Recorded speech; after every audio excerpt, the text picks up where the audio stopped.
Estamos recebendo aqui no nosso estúdio, no nosso Sistema Maior de Comunicação, o ex-presidente da Câmara do município de Fortaleza, atual vereador lá da nossa capital, Garnel Rolim. Ele está aqui no nosso estúdio para conversar conosco. Faz visita hoje aqui ao município de Quixeramobim. Vereador, seja bem-vindo, é um prazer recebê-lo. Tudo bem? Oi, Elistênio, um prazer é meu, é um prazer estar em Quixeramobim, um prazer estar aqui na Sertão TV, um grande meio de comunicação, visitando esse município, conhecendo as pessoas, conversando, trocando ideias sobre o desenvolvimento da região, e poder trazer um pouquinho da experiência de Fortaleza para o interior, poder levar a experiência do interior para Fortaleza, para mim é um motivo de muita alegria. O deputado, o senhor já tinha vindo aqui no município ou não? Já, né, eu já conheço o Quixeramobim. Na verdade, eu sou do interior, né, sou mais um que sai do interior, vai para a capital para estudar, para trabalhar, e Deus me deu a graça de virar vereador de Fortaleza, presidir a Câmara Municipal. Mas retornar ao interior para mim é com muita alegria, né? Mas conhecia Quixeramobim, né? Muitas vezes a minha família lá do Parambu, então muitas vezes marchamos para Fortaleza, passando por Quixeramobim, por a região. Então já conhecia o município. Obviamente, voltando agora, a gente para com mais calma para entender melhor, conversar sobre a cidade, né? Para compreender e poder colaborar um pouquinho. Então, esse intuito é da primeira vez que eu tô abraçando e vendo Quixeramobim assim com um olhar mais cuidadoso e mais de perto. Perfeitamente. Se eu tiver dito deputado, me perdoe, mas é vereador. Eu disse deputado, me perdoe. É vereador lá do município de Fortaleza. Pedir a Deus que você esteja profetizando sobre a minha vida. Foi sem querer. Bom, mas eu queria que o senhor pudesse falar um pouquinho como foi essa experiência, né? O senhor foi presidente da Câmara Municipal lá de Fortaleza, é um espaço muito importante, né, da política do Estado, por que não dizer. Como é que foi essa experiência à frente do Legislativo da nossa capital? Bem, primeiro eu preciso dizer, Elistênio, assim, que eu sou muito grato a Deus, porque Deus foi muito generoso comigo, né? Eu acabei de falar, eu saí do interior para a capital, para estudar, para trabalhar, sou profissional de saúde, fui trabalhar numa grande instituição de saúde e acabei virando vereador de Fortaleza, certamente porque estava nos planos de Deus, né? Nem sempre esteve nos meus planos. E chegando à Câmara Municipal, eu me identifiquei com a luta e a identidade das comunidades da nossa cidade, da periferia especialmente, e fui trabalhar muito, né, na Câmara. Conseguimos vários projetos importantes e até que no segundo mandato eu fui conduzido à presidência da Câmara. E aí, chegando à presidência da Câmara, algumas premissas a gente tem que colocar em prática. Uma delas é aproximar o parlamento das pessoas, né? Eu acho que a gente ainda tem uma necessidade de estar mais perto das pessoas e levar as câmaras municipais, a Assembleia Legislativa, a própria Câmara Federal e o Senado, estar mais perto da população.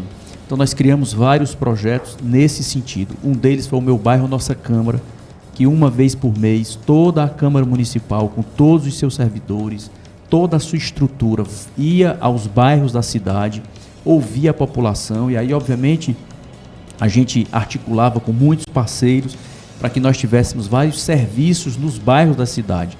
Essa foi a experiência mais rica, Elistênio, que nós tivemos, assim. Eu, especialmente, quando visito um bairro individual, conversando com as pessoas, a gente tem uma sensação, a escuta da população, ela é de uma determinada maneira. Quando a gente levava toda a estrutura da Câmara, com todos os serviços, com todos os servidores, assessores, todos os vereadores, a escuta da população ela é diferente. As pessoas parecem que encaram aquele momento não apenas como o vereador que ela votou, mas ela olha e diz, olha, aqui está um poder público importante que eu posso trazer as minhas reclamações. E nós conseguimos capturar desses momentos diversas falas importantes que traduziram muitas ações também na Câmara, como, por exemplo, a criação da Procuradoria Especial da Mulher, que foi sobre a minha gestão na Câmara Municipal, que nós criamos, com equipe técnica especializada de advogado, assistente social, psicólogo, para atender mulheres vítimas de violência em Fortaleza, que infelizmente essa ainda é uma realidade do nosso município. Nós também, a partir dessa escuta especializada, nós fizemos um fórum estadual sobre segurança pública. Esse é um dos piores problemas que nós temos hoje no Ceará, no Brasil e na América Latina. Os territórios estão sob influência dura e pesada das facções criminosas, das organizações criminosas, e nós fizemos um fórum para tratar desse tema, evoluímos com muitas ideias. Eu mesmo estou defendendo que a gente tenha um diálogo maior entre as polícias. Esse é um problema que a gente precisa tratar. Eu não vou entrar aqui nesse debate, mas a gente precisa ter um diálogo e uma interação maior entre as polícias, e isso é fruto desse debate que nós fizemos na Câmara Municipal sobre Segurança Pública. Então, nós fizemos um grande concurso público para a Câmara Municipal, o maior da sua história, ou seja, nós criamos a Escola do Parlamento na Câmara Municipal, que é para capacitar e treinar as pessoas e o cidadão para os debates que a Câmara Municipal faz. Ou seja, nós procuramos todas as maneiras possíveis para a gente estar perto desse cidadão, estar perto do eleitor, estar perto do fortalezense, para a gente ouvir e a gente poder traduzir no plenário da Câmara Municipal todo esse anseio que a população tem. Então, esse foi assim, se eu pudesse extrair, né, da minha presidência da Câmara Municipal, eu acho que esse objetivo, essa premissa de ter o parlamento perto da população, foi a minha prioridade ao longo dos 2 anos que fui presidente. Vereador, nós tivemos no ano passado uma eleição talvez que vai ficar para a história de Fortaleza, dadas as proporções, enfim, e a definição final de 10 mil, votos de diferença de um para o outro, do vencedor, do prefeito Evandro Leitão, que assumiu nesse ano de 2025. E deixou profundas marcas na capital cearense, né? E a minha pergunta vai nesse sentido. Hoje, qual é o posicionamento político do senhor lá em Fortaleza e como o senhor se posiciona nesse ano de 2025 frente a toda essa situação que as urnas trouxe e a resposta que o eleitor deu em 2024? Aristene, primeiro eu gosto, quando sou perguntado por isso, eu gosto de dizer o seguinte: olha, eu tenho uma responsabilidade muito grande com a cidade, certo? Eu estou no 3º mandato, presidi a Câmara Municipal, fui líder de governo, fui presidente da CCJ, hoje sou presidente da Comissão de Saúde, então eu tenho uma responsabilidade muito grande com a cidade. E eu entendo também que o momento eleitoral passou. Hoje nós temos o prefeito Evandro Leitão, que foi eleito, numa eleição inusitada, diferente, difícil, foi eleito, a população escolheu por maioria o prefeito Evandro, e eu sou vereador, fui o 5º mais votado da cidade, tenho, como eu disse, uma responsabilidade com o cidadão de Fortaleza. Então, hoje, a minha posição na Câmara é uma posição colaborativa, certo? Eu estou lá para colaborar, para contribuir, denunciar aquilo que acho que está mal feito, apoiar aquilo que acho que está correto. Então, eu tenho tido uma postura, eu diria que de centro, serena, de diálogo. Tenho conversado com o prefeito, porque existem problemas da cidade que é de responsabilidade do prefeito, mas que eu, como vereador, posso contribuir, posso colaborar com a minha experiência, inclusive. Então, eu tenho tido esta postura. Como é que tem sido a abertura com o prefeito? Ele tem sido receptivo ou não? Olha, ele tem sido muito receptivo, né? Eu não o conhecia muito antes dele ser prefeito. Na verdade, nesse período eu tive com ele 2 ou 3 momentos, mas ele tem sido muito receptivo, né? Tem ouvido, procurado ouvir.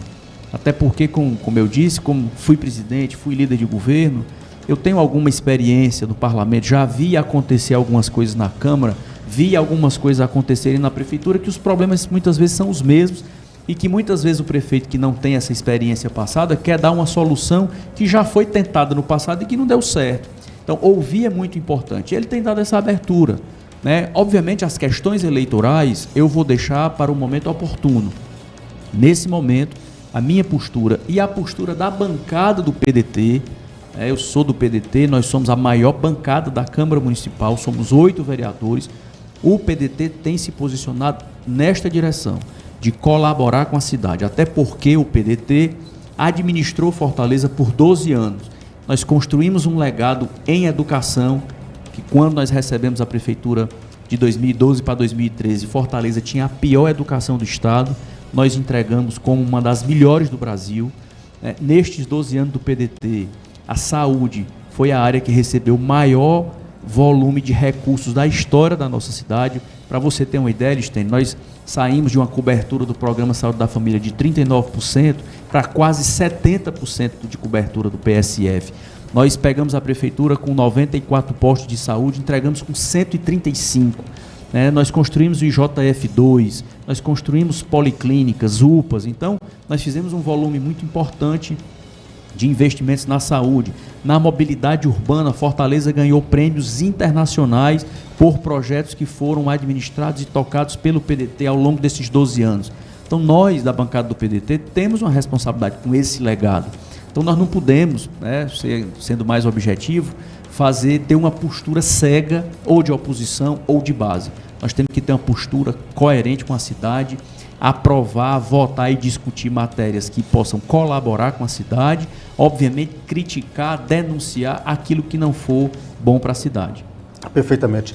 Ainda falando do partido, o PDT, a nível do Estado, né, tem se posicionado como oposição ao governador Eumano, enfim, ao projeto político que hoje governa o Estado do Ceará. Aí eu faço essa pergunta vislumbrando 2026. Como é que, inclusive, tenta a postura do próprio Roberto Cláudio, já sendo enfático de que pode ser o candidato do partido, ou não sei o que ele está pensando também, se vai ficar, não vai ficar no partido, enfim, o tempo dirá. Mas como é que o senhor vislumbra o partido, o PDT, para 2026?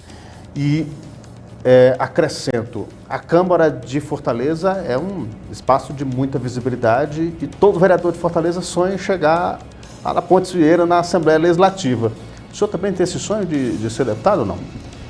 Olha, Elistênio, primeiro assim, o PDT tem tido, ao longo desses 3 anos do mandato do governador Eumano, uma postura de muita coerência.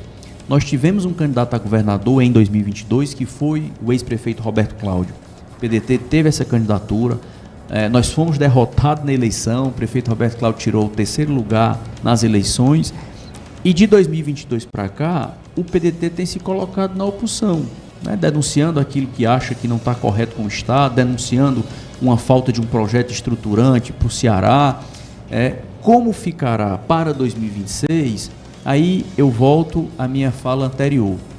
Tem muita coisa ainda para acontecer, né? Tem um cenário nacional a se definir, um cenário local a se definir. O PDT é um partido de centro-esquerda, então deverá conversar e dialogar com membros desse campo, deverá conversar também com outros atores da política de oposição no estado do Ceará, para a gente definir em que posição o PDT estará, né? O que eu gosto de dizer sempre, Elistênio, é que nós iremos perseguir um projeto para o Estado, certo? Aquela candidatura, ou aquele pré-candidato, ou aquele partido que deixar mais claro qual é o projeto que quer para o Ceará, que esse projeto seja o mais parecido com o PDT, certamente nós estaremos lá. Obviamente, daqui para 2026, nós estamos falando em pouco mais de um ano até as convenções partidárias. Então, muita definição ainda tem para acontecer ao longo desse tempo e nós vamos observar com cuidado, com calma, deixando claro que até aqui o PDT tem sido coerente com a sua postura de 2022. O que fará em 2026 vai depender muito dos próximos dias, dos acontecimentos do próximo ano. Com relação a essa minha possibilidade, vontade de, quem sabe, o ano que vem, colocar o meu nome para o partido avaliar em uma disputa de uma eleição para deputado estadual, é algo que tem que estar no meu horizonte, é algo que queima no meu coração, né? Já falei aqui, eu venho do interior, então fiz carreira em Fortaleza, tenho procurado ajudar a cidade, tem projetos que foram colocados em prática por a nossa cobrança, por a nossa indicação, e obviamente quem vem do interior tem uma vontade de contribuir com o interior. Então eu sonho que um dia eu possa ter essa oportunidade, contribuir com a região do Sertão Central, com a região dos Inhamuns, né, com essa região que é muito importante e que está a cada dia ganhando mais relevância. Eu creio que daqui, eles têm 10 anos, a região do Sertão Central e a região dos Inhamuns será muito mais próspera do que o que é hoje, dado visto projetos que estão sendo colocados em prática, que estão em curso. Obviamente, a gente precisa de políticos da região que defendam a região, que defendam os interesses do povo dessa região, que entenda qual é o anseio da população, o que a gente precisa fazer. né? E eu sonho que um dia poder contribuir com isso, né? Até porque, como eu disse, tenho essas raízes fincadas aqui, embora seja muito grato ao povo de Fortaleza por ter feito carreira em Fortaleza, por terem votado em mim e me eleger vereador 3 vezes. Eu sempre deverei ter uma atenção especial com o povo de Fortaleza, mas quero muito contribuir com o meu interior, o interior do meu estado. O senhor sabe que o deputado precisa ter uma base forte no interior do estado, tem que andar bastante, tem que conhecer os municípios, tem que conversar com muita gente, tem que fazer alianças também com os municípios, com representantes, lideranças, vereadores, enfim. O senhor está disposto para isso? Tem conversado com muita gente? Aqui no município de Quixeramobim, isso é próximo a quem? Como é que tem sido esse andar pelo sertão? Olha, eu estou muito disposto a isso, né? Já tenho começado, estou começando por aqui. Eu poderia estar, por exemplo, hoje sexta-feira, estar em uma agenda lá na capital, cuidando das minhas bases de Fortaleza, mas estou aqui porque estou muito empolgado com esse projeto, esse plano de ajudar os meus irmãos do interior do nosso estado. Aqui no Ceará, aqui em Quixeramobim, eu tenho um grande amigo que é do PDT, que é o meu partido, que é o Eugênio, que foi vereador, que é profissional de saúde como eu, foi secretário de saúde. Eu tive o prazer de vir aqui na convenção dele, quando ele foi lançado candidato a prefeito desse município, o apoiei no que pude, né, com a palavra de ânimo, e estou muito empolgado em poder estar aliançado ao Eugênio dentro desse projeto que o PDT representa para o Ceará, né? O PDT reuniu, né, ao longo de 2022 muitos homens e mulheres dispostos a encarar muitas vezes uma candidatura de dificuldade, de oposição nos municípios, mas em nome de um projeto que o PDT defende, um projeto de desenvolvimento, um projeto de investimentos em educação, investimentos em saúde, em infraestrutura, dialogando com a população, criando mecanismos e formas de renda independente da prefeitura, independente, né, do INSS, a gente ter renda nos municípios.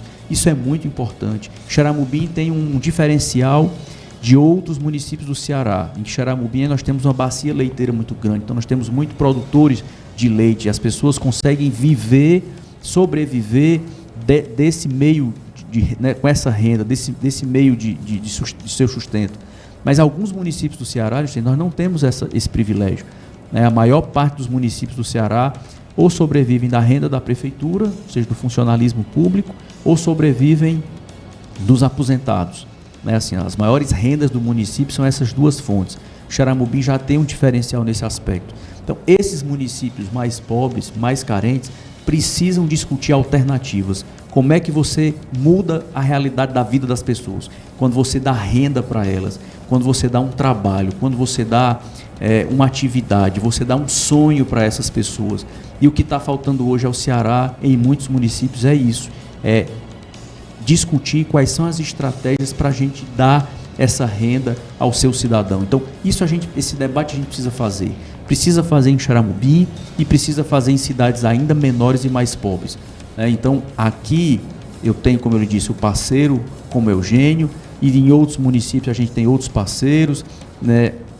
Obviamente aqui capitaneado, né, pelo nosso partido, que é o PDT, que pensa nisso diariamente.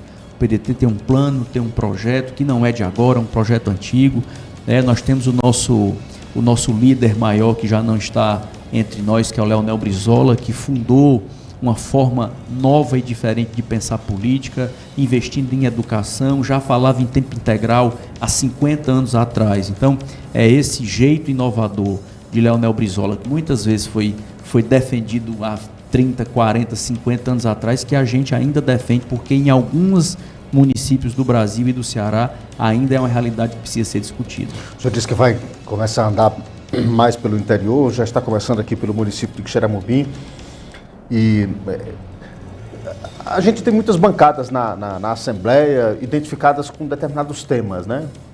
E para o senhor, como pré-candidato, vamos dizer assim, né? Pré-candidato a deputado estadual, qual seria a sua bandeira, a bandeira do senhor? Quais seriam os principais temas que o senhor tocaria nessa caminhada que o senhor está começando aqui pela nossa região?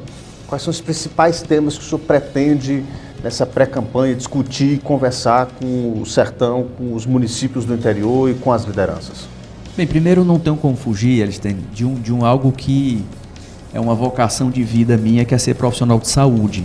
né? Eu faço isso na Câmara Municipal, hoje inclusive presido a Comissão de Saúde da Câmara, e eu quero muito discutir isso com o interior do Ceará, as condições de saúde dadas pelo poder público ao cidadão. O que a gente pode melhorar? O que a gente pode fazer? Hoje a gente tem uma realidade em quase todos os municípios, na verdade em todos os municípios, que é o cuidado e a atenção com crianças autistas. Não só crianças, até adultos. Né? Como é que o município tem acolhido essas pessoas que têm transtorno do espectro autista? Esse é um debate que eu quero fazer na Assembleia. Como é que a gente pode se aproximar dos municípios? Como é que o Estado pode dar um apoio aos municípios, para os municípios acolher essas pessoas, que cada dia, como eu disse, tem crescido mais o número. Hoje, os números, Elistênio, já se datam que a cada 10 crianças nascidas, 2 ou 3 têm transtorno do espectro autistas. Os números mostram que daqui a 30 anos esse número pode chegar a 4, 5 pessoas, ou seja, estamos falando da metade da população daqui a 20, 30 anos. Então, esse grupo precisa de uma atenção, precisa de um cuidado e, obviamente, os municípios precisam se estruturar para acolher essas pessoas. Esse é um debate que nós precisamos fazer. Outro debate, eu já pincelei rapidamente aqui, nós precisamos levar para fazer uma discussão em nível estadual sobre renda das pessoas, sobre renda nos municípios, especialmente os mais pobres. Não é possível que a gente sobreviva, que a gente se acostume, que a gente ache normal em que as duas maiores rendas do município seja o funcionalismo público e seja os aposentados. Nós precisamos ter atividade econômica nos municípios, porque isso é que dá redenção ao nosso povo. Obviamente isso pode vir através da educação, isso pode vir através da saúde, mas a gente precisa discutir ou uma vocação por região, e que Xeramubim é exemplo nesse ponto. Né? Alguém, em algum momento, tomou a decisão de transformar Xeramubim em um polo de produção leiteira. Isso não é por acaso. Alguém tomou essa decisão, alguém estimulou os produtores, alguém incentivou lá atrás. Né? Pode ser que hoje não haja mais incentivo para isso, mas em algum momento da história de Xeramubim alguém incentivou e, como eu disse, Xeramubim hoje tem renda de 15 ou mais milhões de reais por mês advindo dessa atividade econômica. Então, isso precisa ser provocado em outros municípios, precisa ser provocado em municípios menores, pequenos, pobres, porque aí vai fazer o agricultor ter a sua renda, né? Ou seja, e tendo renda, ele consegue sustentar melhor a sua família, ele evita que o seu filho vá embora para o sul do Brasil em busca de um emprego, possa ficar no município e possa também ser uma força de trabalho. Ou seja, são discussões que a gente precisa fazer e tem debates batendo a porta para isso. Hoje também se discute muito no Ceará ser um grande produtor de energia captada do sol. Então, para isso, alguém precisa discutir, alguém precisa fomentar, alguém precisa dizer para o pequeno produtor rural que se ele pegar aquela área que ele planta o feijão dele e colocar placas solares, ele vai captar a luz do sol e aquilo vai gerar uma renda para ele mensal, né, maior do que uma roça de feijão.